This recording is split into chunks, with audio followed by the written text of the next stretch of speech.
Today, the new Netflix film, The Old Guard, starring Charlize Theron, Marwan Kenzari, and Chiwetel Ejiofor, was released. The Old Guard is about a group of mercenaries who are centuries-old immortals who discover that someone is onto their secret and they must fight to protect their freedom. This is apparently based on a comic book, and the screenplay was written by one of the writers of that comic book, Greg Rucka, or Rucka, I don't know how to say his name. And so I expect it was probably pretty faithful to the book. I've never read it. I didn't even know what this movie was about until I put it on yesterday. And I thought this was okay. Wasn't great, wasn't terrible at all. The performances all around are really good. I like Charlize Theron. It was a little jarring at first because I'm used to her being blonde, but doesn't matter. Assuming that's what the character looks like in the comics, so I'm not gonna harp on it. The other actors do their job fine. I like Chiwetel Ejiofor when he's in the right role.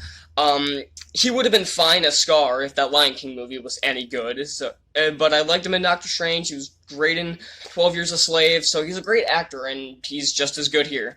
Marwan Kenzari is okay in this. I've never seen him as a great actor. You guys might know him as Jafar from the Aladdin remake, and a lot of people gave him shit for that role. And he has been in some stuff that I didn't even notice that he was in. He was apparently in that awful Ben-Hur remake. He was in Murder on the Orient Express. He's been in some things that I've actually seen, and I didn't even notice. Harry Melling plays the villain of the movie. Something Merrick. Is it John Merrick? I can't remember. It's something Merrick, and he's Dudley in the Harry Potter movies, and it was cool to see him in another role. I haven't seen him in anything since Deathly Hallows. The plot is kind of generic.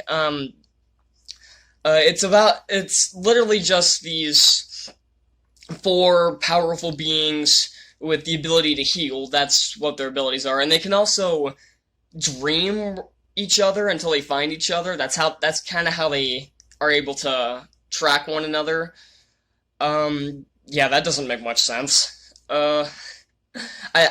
They do explain it, but it doesn't make it any less silly. It's kind of like the tracking from I Am Number 4, but that made more sense. Yeah, but the plot is pretty thin for the most part. It's not a bad plot by any means, but I feel like they could have done more here. This movie's 2 hours long, and it feels like this could have been told in half that time. The action is the highlight for this movie. Netflix is really setting the bar higher for grounded, gritty fighting. Spencer Confidential had really good action. Extraction's action was amazing. And this action kind of falls in between. It's really good. There isn't that much of it, though, surprisingly. But whenever there is, it's well choreographed. Most of the time it's well shot. Sometimes there's a shot that's like either too close or it's kind of shaky. And I hate when they do shaky cam, but they don't overuse it here. They didn't do the Batman Begins thing where everything's super close to the camera and it's not shaking constantly. So I give it a pass on that. The direction is fine for the most part. The writing is a bit hit and miss. There are some lines of dialogue that actually you can tell that it's from the comic because some of this is well written. Then there's some other lines of dialogue that are just stupid. I can't really think of any off the top of my head, but I remember multiple times rolling my eyes at a few lines of dialogue, saying, "Really, they wrote that?" But it doesn't throw you off. A few lines isn't going to throw you off a movie. And like I said, this movie's okay. It's okay. I haven't really seen any movies this year. I've seen a few movies that I would say are legitimately great, but so far this year for movies has been kind of a letdown.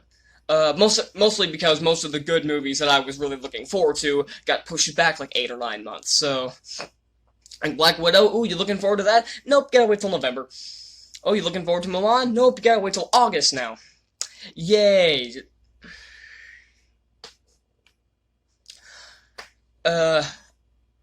Maybe I'll make a video on that some other time.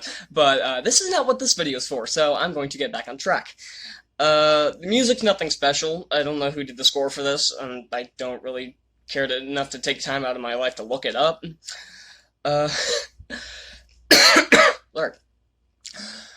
So yeah, there's nothing horrible in this movie, I don't think. The performances are all fine, the story's fine, the action's great, it's It's an okay movie. The Netflix movies are really kind of they're kind of saving most movies because I've seen Netflix has been kind of hit and miss this year for me because you guys know I liked Extraction. I didn't do a review on that. Maybe I'll do a review on that some other time.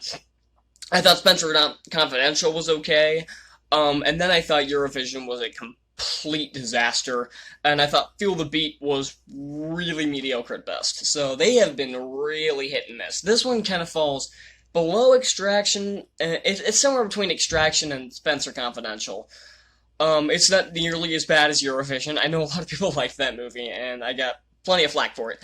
I don't care. That movie sucks. And this movie's cool enough to check out. It did not feel like an absolute slog though. Even though I think the movie was a bit too long, it didn't feel that way. Like I thought the story was kind of dragged on a bit. But thankfully it doesn't completely drag ass. Like it doesn't feel like it's been going on way too long. Because this movie felt like it was going relatively fast, even though it really wasn't. Because when you're watching it, it feels like, okay, we're moving at a quick pace, it's fine. Because the movie jumps straight into the plot. It's like Doom, where it jumps at first scene of the movie, it's jumping straight into the plot. This is much better than Doom. Because that was horrible. I hated the Rock movie, the video game movie, if anybody saw that. First of all, sorry. And second, this is much better than that. Yeah, because right off the bat, it feels like it's going pretty fast, and the movie feels like it's going fast, but once you finish the movie, you're starting to think, wow, that went on for a while. Like, you're trying to think what all the plot points were, and there's literally, like, 3 significant plot points, and that becomes an issue. They bring in a new, immortal. I don't remember if they actually have a name for themselves, or they just call themselves immortals, but her name is Nile, I believe. The character's not very interesting. She's a former Marine who was who was almost killed in combat by getting her neck slashed.